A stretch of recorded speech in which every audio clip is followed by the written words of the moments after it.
இன்னைக்கு நம்ம நீர்மோர் எப்படி செய்யலாம்னு பார்க்கலாம். இதுக்கு தேவையான பொருட்கள் என்னன்னு பார்க்கலாமா?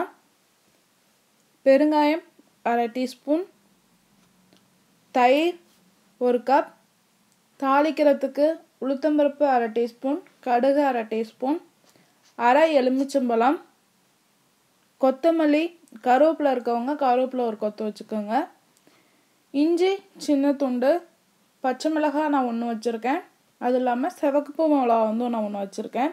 வேணுங்கிறவங்க நீங்கள் வரமிளகாய் கூட யூஸ் பண்ணிக்கலாம். இப்போ எப்படி செய்யலான்னு பார்க்கலாம். இப்போ இந்த தயிர் வச்சுருக்க கப்லேயே நான் 1.5 கப் நான் தண்ணியும் வச்சுருக்கேன். இதில்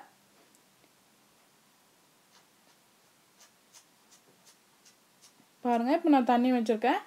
மிக்ஸி எடுத்துகிட்டு மிக்ஸியில் நம்ம தயிரை ஃபஸ்ட் போட்டு அந்த 1.5 கப் தண்ணி போட்டு அதுக்கு தேவையான அளவு உப்பு போட்டு ஒரு 3 ஓட்டு நல்லா வெண்ணெய் மேலே மிதக்கிற மாதிரி நம்ம அடிச்சுக்கணும். நம்ம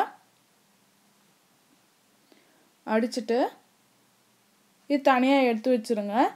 அதுக்கப்புறம் இன்னொரு பேனில் எண்ணெய் விட்டு கடுகு உளுத்தம்பருப்பு நல்லா பொரிஞ்சு வந்தோடனே அதில் இஞ்சி, பச்சை மிளகாய், பெருங்காயம், கொத்தமல்லி தழை, கருவேப்பிலை வச்சுருக்கவங்க கருவேப்பிலை போட்டுக்குங்க. நல்லா தாளித்து பாருங்கள், இதையும் தனியாக வச்சுக்கோங்க. இப்போ நம்ம மோரை மிக்சியிலேருந்து கிண்ணிக்கு மாற்றிக்கலாம். இது உங்களுக்கு சப்போஸ் திக்காக இருக்குன்னா நீங்கள் இன்னும் கொஞ்சம் தண்ணி நல்லா ஊற்றிக்கலாம்.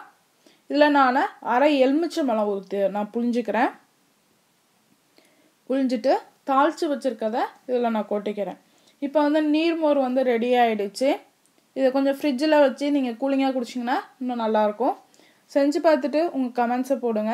எங்கள் சேனலை சப்ஸ்கிரைப் பண்ணுங்கள். உங்களுக்கு பிடிச்சிருந்தா உங்கள் ஃப்ரெண்ட்ஸ்க்கு ஷேர் பண்ணுங்கள். வீடியோ பார்த்ததுக்கு நன்றி.